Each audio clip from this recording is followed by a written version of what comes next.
Bueno, vamos a cerramos con el tema de John Ackerman y Ricardo Monreal. El día de ayer, pues se dio una serie de declaraciones. Ya habíamos visto que John Ackerman pidió la cabeza, así tal cual, pidió la cabeza de Ricardo Monreal al frente de la coordinación.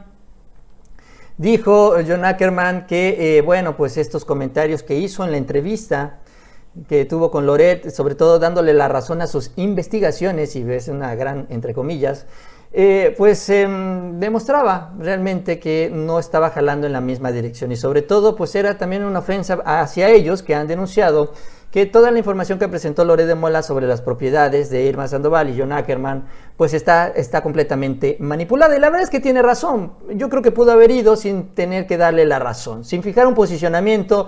Aún así Ricardo Monreal lo hizo, se le acusó de traidor, así se sintió también en la Cuarta Transformación, hay que decirlo. Y bueno, lo importante es que esto fue avanzando hasta que llega un momento en el que Ricardo Monreal sube un mensaje y saca una carta fuerte y una carta importante, porque a Ricardo Monreal se le puede acusar de traidor, pero no se le puede acusar de que no sabe de política. Y en eso también, en su mensaje, pues habla de la reunión que tuvo con el presidente, ojo, y no cualquiera, por más que seas de la 4T, te puedes reunir en privado con el presidente. Vamos a escuchar cómo fue la respuesta de Ricardo Monreal.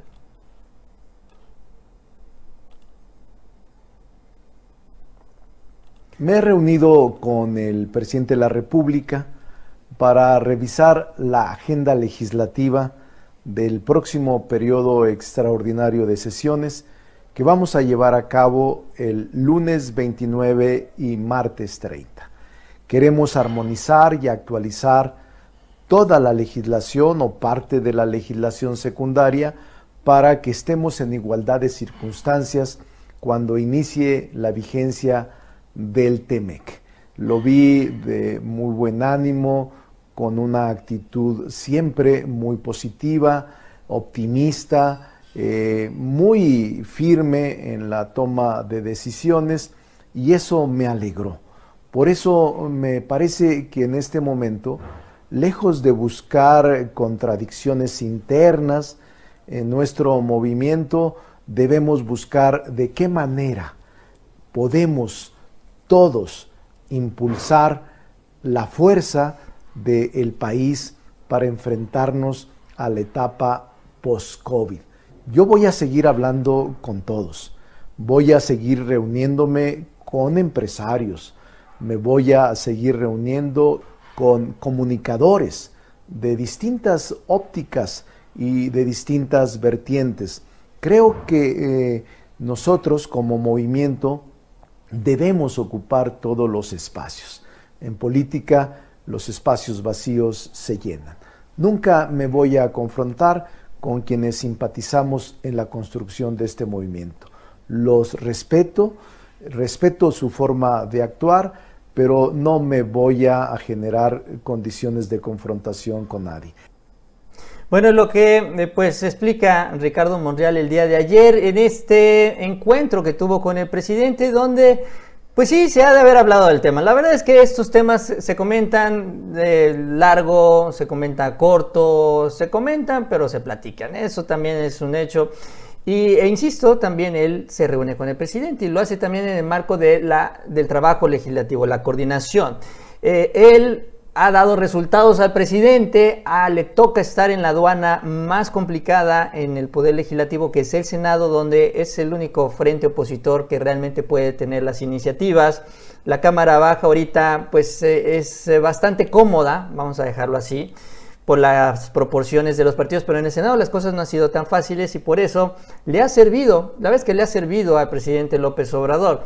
Entonces, habla sobre estos temas, sobre este encuentro, y ahí entonces es donde también se empiezan a aterrizar un poco las cosas, sobre todo que también en el transcurso de estas últimas horas se dio un apoyo del Senado, los senadores se pronunciaron a favor de lo que está haciendo Ricardo Monreal, y es que no lo pueden hacer en contra, porque si no estarían arriesgando justamente la aprobación de todas estas iniciativas que ha estado trabajando también en coordinación con el presidente, es decir, está en un punto medular y está en el peor momento para cuestionarlo. Y él se dio cuenta de esto y esa es la carta que utilizó. Vaya, por eso les digo, se le puede acusar de muchas cosas, de traición también, pero de política, de que no sepa de política, no. Él está muy bien curtido en este tema y así manejó este mensaje. Y bueno, la recepción a este mensaje también fue pues con mayor mesura, hay que decirlo, aunque se mantiene la discusión interna. Esta no ha desaparecido. ¿Qué es lo que dijo John Ackerman después de ver el mensaje de Ricardo Monreal? La crítica, la autocrítica y el debate informado son esenciales para que avance la cuarta transformación. No hay lucha de facciones, ¿no? Rechazando este escenario, sino una urgente necesidad de renovar la cultura política de Morena y en todos los institutos políticos para garantizar que esta transformación sea duradera y profunda, escribió Ackerman. Morena es un movimiento amplio donde caben muchos mundos e ideologías y tu visión, talento y experiencia han sido importantes para su crecimiento y consolidación. Sin embargo, tu particular forma de hacer política no les agrada a todos e incluso genera un profundo rechazo entre algunos. Tu visita con Loret en el contexto de sus calumnias en mi contra y de la secretaria de la Función Pública y las opiniones expresadas ahí en contra de Gatell y Morena en general demuestran que tú no eres factor de unidad, sino de división. En pocas palabras, pone en duda tu compromiso con la 4T. Me parece que merecemos una disculpa de tu parte. Eso termina, de otra manera quedará la impresión de quien promueve facciones. Si luchas entre grupos de poder, eres tú. En tu video no te dignas a mencionarme por nombre, pero sí se lanzan tus aliados. Como panista, la panista Lili Téllez en mi contra. Quien dijo Lili Téllez le tronaba los dedos a los senadores. Ackerman, así como si fueran perros, que era una falta de respeto, fue lo que dijo Lili Téllez. Te invito con respeto a debatir de frente y de cara a la nación. Pues fue la respuesta de John Ackerman, en donde sí se equivocó. La verdad es que sí fue un error de Ricardo Monreal abrir un frente al interior de Morena, sobre todo porque no es el momento de abrir estos frentes. Son grupos distintos y así como estos dos hay otros tantos más. Ahí no se termina la división de grupos al interior de Morena. Sin embargo, esto lo que deja en evidencia también es lo que viene ocurriendo en un proceso que también se va a ir haciendo cada vez más intenso. Pues si bien hablamos de cómo se va preparando el escenario electoral, sobre todo hemos platicado mucho cómo el presidente López Obrador ha desactivado, poco a poco ha venido moviendo sus piezas, desactivando, por ejemplo, cerrarles el dinero para el fraude, ¿no? Como quitándoles los créditos que saben que van a usar para el fraude, investigando a las empresas fantasmas. También ya a punto de aprobar las leyes secundarias para que ya se quede definido cuántos años de cárcel van a estar los gobernadores que decidan hacer fraude. Todo esto lo ha venido trabajando, pero al interior de Morena pues también vienen las definiciones de quiénes van a ser candidatos. Por eso ya vimos el pleito con Jacob y esta denuncia en la fiscalía. Ahora se da John Ackerman. No son los primeros ni los últimos que vamos a ver. Es un reflejo de lo que ha venido ocurriendo en Morena y que ahora se va a definir por las candidaturas. Son 15 gubernaturas y los grupos sienten, y esto es lo que los impulsa, que el que tenga más gobernadores de su lado va a ser candidato presidencial. Por eso es que van a buscar que las candidaturas de gobernadores, en particular de gobernadores, sean de sus grupos, sean de sus cuates. Ahora, la pregunta es qué es lo que va a hacer Morena en este proceso interno, porque también en su propio proceso de designación de dirigencia no se han podido poner de acuerdo, y eso es lo que también empieza a preocupar un poco las cosas. La realidad es que Morena prácticamente va a ganar todo, y si se ponen de acuerdo, va a ganar todo, o sea, no va a quedar nada para la oposición, es decir, hay lugar para todos. Entonces aquí ya también estamos hablando de una ambición de los grupos, que más que andarse peleando y viendo quién se queda con estos espacios, deben de empezar a ponerse de acuerdo y jugar con las mismas reglas del juego para designar al candidato presidencial. Y porque sí será preocupante que cuando se defina uno de ellos, los demás grupos decidan no sumarse, porque hay algunos grupos que sí pueden negociar. Por ejemplo, Monreal es un negociador.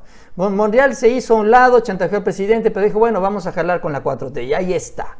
Pero hay otros grupos que rompen y se van a otro partido, y ahí se acabó, y se empieza a desbaratar una estructura que se ha venido construyendo ya desde hace varios años. Y eso es lo que tienen que cuidar los de Morena. Y también deben de cuidar los comentarios que hacen sobre los demás morenistas, sobre todo en el marco de este debate con la oposición que se dedica a desinformar. Evidentemente la gente de Borolas, todos estos chayoteros, pues alimentaron estas diferencias que se dieron entre Monreal y John Ackerman, porque para ellos es un día de campo, lo disfrutan, es un show, se ponen atrás ahí en las gradas y ven cómo se pelean los de enfrente, y los de enfrente salen perdiendo, justamente los de Morena. Y así en eso terminó, cuando menos en este último momento, todo el asunto entre John Ackerman y Ricardo Monreal. Es una diferencia que no se ha resuelto, o sea, terminó cuando menos yo creo públicamente, porque Monreal no va a debatir con Ackerman, pero pues hay que sentarse a platicar y a ponerse de acuerdo.